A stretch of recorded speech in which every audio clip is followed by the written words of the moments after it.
Fuulduratti deemuu yoo barbaadde cimiitii jabaadhu malee duuba kee garagaltee hin ilaalin yookiin ammoo duuba kee garagaltee hin millatin. Assalaamu alaikum warahmatullaahi wabarakaatuhu. Akkasumas warrooti amantaa biraa yoo yaa harka fuunee akkam jirtu kabajamtoota jaallatamtoota maatii Aniisaa Tuubii jalatti argamtan ani jira galata rabbii isin akkam jirtu isinin jecha.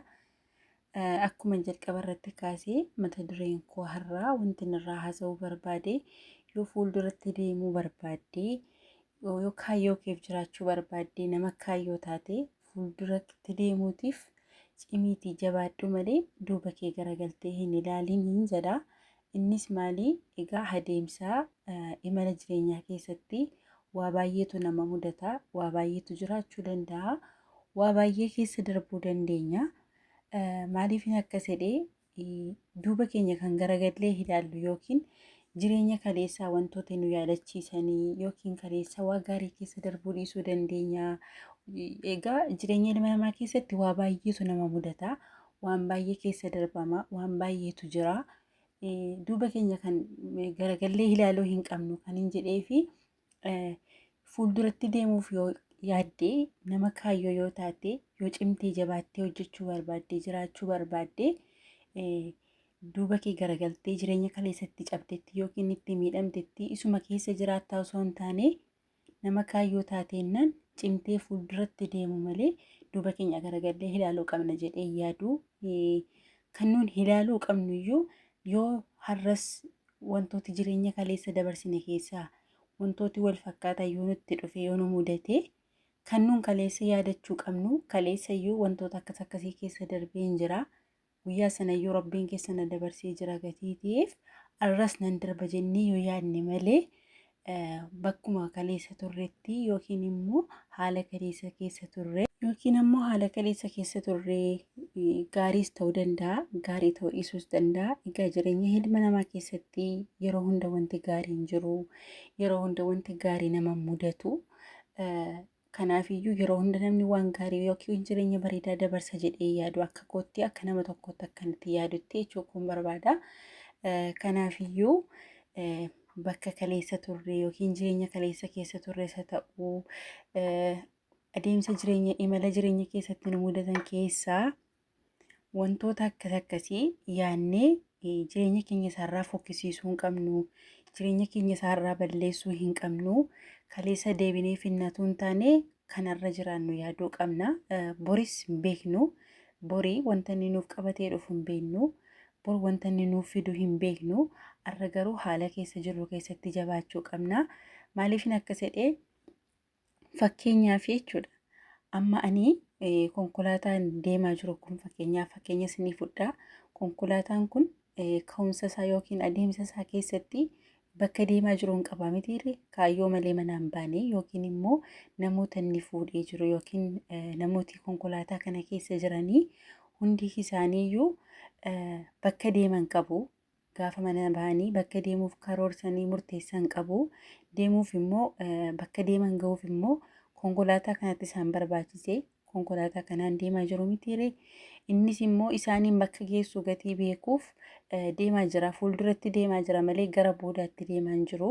Namooti achi keessa jiranii imala isaanii kana keessatti bakka deeman beeku yookiin immoo bakka akkasii ga'uuf hin deemaa jira yookiin bakka akkasii yookiin hojii akkasiin deemaa jira yookiin fira koo bira deemaa jira yookiin hiriyoota koo bira deemaa jira yookiin hojii yookiin dalagaa deemaa jira jedhaniitu mitiiree kan manaa bahanii karaatti waan isaan mudatu hin beekanii. Konkolaataan kunillee waan isaa mudatu hin beekamu gaafa manaa bahu jechuukooti. Akkasumas kan hin beekamu jedhee fi jireenya ilma namaa keessatti wantooti nama mudatan hin beekamu. Keessumaatii gaafa biyyaa bahaniif waa baay'ee nama mudachuu danda'a. Waa baay'ee keessa darbama. Kanaafuu akkuma isiniin jedhee namnis kaayyoo malee manaan bu'u yookiin kaayyoo malee hin jiraatu, karoora malee waa tokko karoorsu malee hin jiraatu. Kanaafuu imala keenya imala jireenyaa keessatti waa hedduutu nu mudata, waan hedduutu jira. Saniif akkuma konkolaataa kana fakkeenya isinii fudhee jechuudha. Akkuma konkolaataa kana fakkeenya fudhee isinitti haasa'aa jiru bakka deemnu ga'uuf yookiin bakka yaadne ga'uuf jireenya ilma namaa keessatti obsi riqicha guddaadha. Namni obsu waan dhabuu hin qabu. Obsaan aannan goromsaa dhugaa jedhamti Oromoon gaafa mammaaku yoon dogoggorina of galchaa. Kanaaf bakka deemnee ga'uuf imala keenya keessatti wantoota nu mudatan obsaan dabarsuu, wantoota nutti dhufan obsuu yookiin kanaafuu akkasiin isiniin jedha uummata jaalalaa. Maaliifin akkas jedhee akkuma ani fudhadhee isiniin jedheen jira konkolaataa kana fakkeenya karaa dheeraa deemaa jiraachuu danda'a yookiin ammoo bakka dafee ga'u deemaa jiraachuu danda'a garuu waan isa mudatu hin beeku. Namoota achi keessa jiranillee kaayyootiif manaa baa yookiin bakka dhaqan qabu mitiiree bakka kana ga'uuf immoo wanti isaan barbaachisu akkuma manaa ba'an konkolaataadha. Bakka ga'an ga'uuf adeemsa keessa isaan deemaniitu bakka deeman kan ga'anii gatii ta'eef konkolaataan kun egaa duuba isaa millachaan jiru miti gara fuulduraatti deemaa jira. Fuulduratti kan inni deemu fakkeenyaa yoo isin fudhadhee jechuudha. Jireenya keenya keessattis duubatti deebinee wantoota darban ilaallee wantoota darbanitti dhiphannee kaleessa keessa jiraachuu osoo hin taane har'a jiraachuu qabna, har'a jijjiiramuu qabna jedhee yaada. Bakka deemnu ga'uu fi jireenya kaleessa dabarsine gaariisa ta'uu waan gadhees ta'uu danda'a, waan gaariis ta'uu danda'a.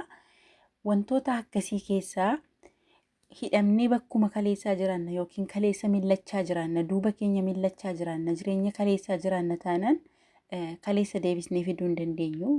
Wanti darbee sila darbee kan nuyi jiraachuu qabnu nuti jiraachuu qabnu jireenya keenya isa har'aadha. Isa boriis hin beeknu. Yeroo baay'ee namooti hedduun anayyuu dabalatee yaaduu danda'a akkasii jechuudha.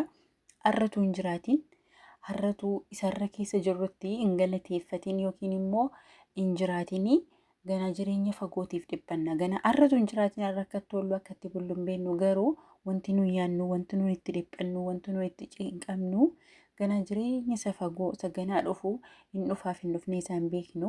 Hin geenyaaf hin geenye keenya illee hin beeknu.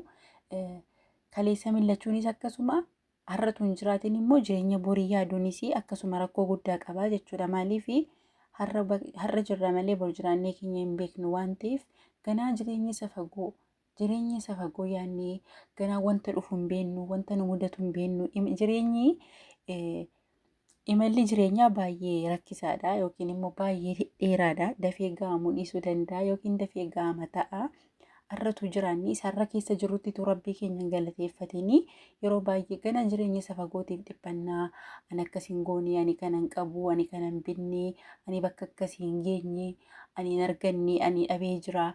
Utuu qabnuyyuu al tokko tokko yaadannee rabbiin hin galateeffannu. Kanaafin kana kaase maaliif bor wanta inni nuuf fidee dhufu hin beeknu isa rabbii keenyatti laannee jechuudha. Jireenya keenya har'aa keessatti galateeffachuu, bakka har'a jirru keessatti galateeffachuu, kaleessa yaadnee duubatti deebinee dhiphachuus hin qabnu.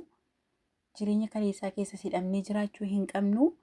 Jireenya ganaa dhufu yookiin gara fuulduraatti isa boriif taanittis sammuu keenya dhiphisuu hin qabnu. Yoo har'a galateeffannee haala keessa jirru gaarii ta'uu sabaatu yoo har'a bakka jirrutti haala keessa jirrutti rabbii galateeffannee jechuudha. Isa boriillee nu bareechuu danda'a.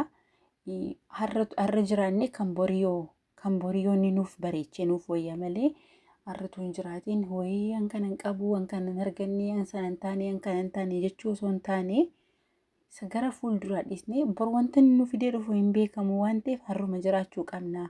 Har'a jireenya bakka jirrutti galateeffachuu qabna.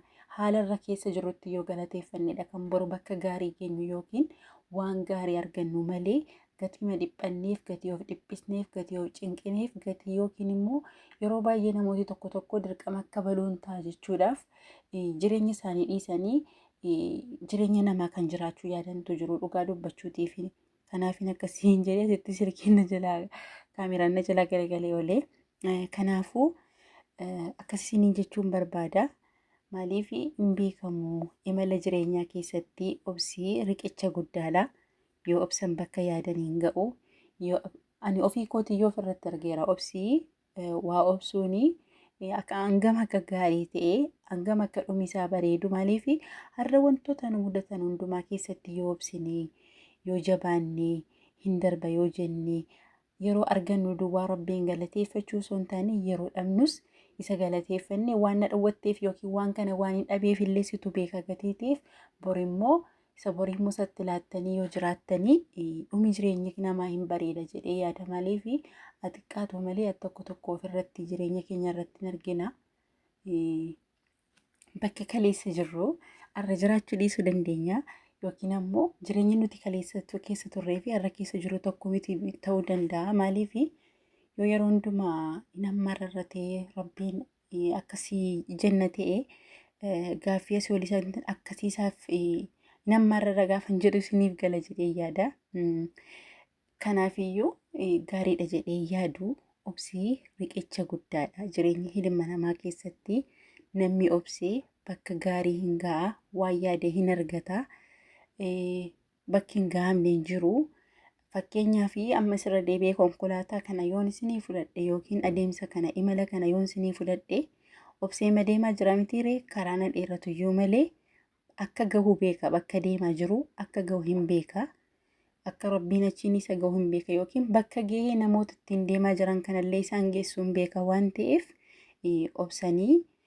obsii jireenya namaa keessatti nama barbaachisa. Kanaafuu bakka yaadni gahuutii fi dhiifama bakka yaadni gahuuf waan hojjennu argachuuf yookiin waan itti dadhabnu argachuu fi obsa nama barbaachisaa isiniin jechuun barbaada. Akkasuma hin gahama wanti hin gahamne hin jiru. Garuu nan dhabe jennee yoo asii ol yeroo hunda rabbiin akka kanatti gaafanna ta'e garuu baay'ee rakkisaa waan ta'eef wanti hin darbine hin jiru, bakki hin gahamne hin jiru, hin gahama. Maaliif obsi riqicha guddaadha. Irra deddeebi'ee isinitti hima. Yeroo baay'ee nuti obsuu mannaa yookiin hin darba wanti kun jechuun al tokko tokko wantooti obsa nama dhowwatan hin jiru sirriidha. Yeroo hunda jireenya namatti tola jechaa hin jiru garuu yeroo tokko tokko waa xiqqoo obsuu mannaati yookiin of miinaa yookiin nama miinaa yookiin jireenya keenya balleessina waama bor jijjiiramuu danda'u fariifannee jechuudha. Kanaafiyyuu obbolota koo wanti isiniin jechuu barbaadu warrooti biyya keessa hin jirrellee biyya hambaa jirtanillee akkuma koo jechuudha. Yeroo baay'ee wantoota tokko tokko nu mudachuu danda'u. Jireenya keenya keessatti wanti tokko tokko nutti dhufuu danda'a. Karaa hojiitiinis, karaa namaatiinis, karaa nama bira hojjennuus ta'uu danda'a, karaa maalii, karaa firaa, karaa maaliiyyuu ta'uu danda'a. Yoo obsine malee bakka jirru kanatti murtoo hin taane ofirratti murteessu, waan hin taane ofirratti yaaduun gaarii miti. Obsaa yoo keessa dabarree wanta dhabne sanallee bor argachuu dandeenya. Kan isa caalu immoo rabbiin nuuf gochuu danda'a gatii ta'eef obsuu mannaati. Ofirratti waan hin taane namooti yaadan jiru, waan hin taane namni ofirratti hojjetu jiru, waan hin taane gaafa isiniin jedhu lubbuu ofii balleessuu hin jira, qaama ofii irratti bakka waa baay'eetu jira. Hin beektu isinis jedhee yaada warrooti viidiyoo kana dhaggeeffattanii. Kanaafuu obsaan keessa darbuu malee of miidhuu hin qabnu. Bakki hin gahamne hin jiru, bakki kamuu hin gahama. Yoo obsanii wanti hin darbine hin jiru. Obsi riqicha guddaadha jireenya ilma namaa keessatti. Namni har'a obsee waan hundumaa keessa darbee dhumisaa hin bareeda. Xiqqaatu malee al tokko tokko ofirratti iyyuu hin argina jechuudha. Kaleessa bakka akkasiin ture yookiin kaleessa haala akkasii keessan ture kaleessa iyyuu nan darbe jennee har'a kaleessa kan nuti millachuu qabnu duuba keessan hin millatinaa isiniin jedhee jira miti. Kaleessa kan nuti millachuu qabnu yoo har'a wanti hamaan jireenya keenya keessatti deebi'ee nutti dhufe kaleessa iyyuu nan darbee ani nan danda'a, ani nan darba, arras nan darba jireenya kana riqicha kana arras nan darba jennee yaaduu qabna malee kaleessas akkasiin ta'e jennee kaleessa keessa jiraachuu osoo hin taane kaleessa iyyuu darbeera arras kana nan darba yoo jennee argachuun akkuma jiru dhabuunis hin jira. Dhabuun akkuma jireenya namaa keessatti waa baay'ee nama mudata mitiire. Kanaafiyyuu kaleessa iyyuu darbeera ani nan danda'a arras nan darba jennee malee isa kaleessaa millannee jireenya kaleessaa yaadnee jireenya keenya irraa balleessuu hin qabnu. Isa ganaa jiraachuun keenya hin beekne gara fuulduraas yaadnee of dhiphisnee of cinqinee waan hin jirre keessa galuurraa bakka har'a jirru keessatti galateeffannee waan irraa arganne bor wanta nuuf fidee dhufu hin beeknu gatii ta'eef isumarraa keessatti haa galateeffannuun isiniin jedha. Viidiyoo kanarraa hin barattu jedhee yaada. Yoon dogoggore immoo nuuf galcha. Yaada qabdanii yoo isinitti tole koomentii irratti naaf barreessaa. Laayik, sabiskiraayib gochuu hin dagatinaa. Warri mana kanaaf haaraa taatan immoo maatii naaf taasisanii jechuun barbaada. Walaa jajjabeessinu. Akkasiin isiniin jedha uummata jaalalaa viidiyoo ilaalanii qofa bahuu osoo hin taane yaada qabdanii koomentii irratti naaf barreessaa. Warrooti yeroo hunda na duukaa jirtan na jajjabeessitan ammoo galatoomaa isiniin jaalladhaa maatii jaalalaa. Viidiyoo biraatiin hanga walitti deebinutti nagaan naaf tura.